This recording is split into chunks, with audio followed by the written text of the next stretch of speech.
What's your name? Gabby.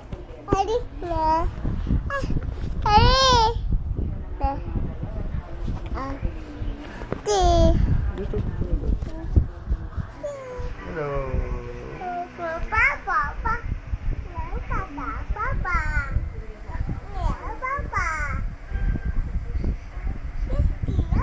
Want to go to SM tomorrow?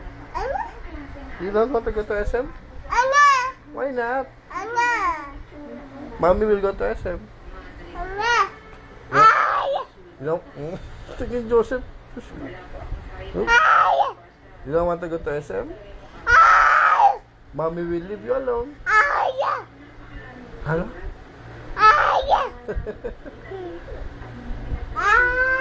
Daddy will go to office. Then mommy will go to SM. You'll stay at home tomorrow. Huh? Bye-bye. Oh, it's okay. It's okay. Daddy's not hurt. Embrace mo na lang si Daddy. Love mo si Daddy. Embrace Daddy mo. Wow. Kiss mo. Wow.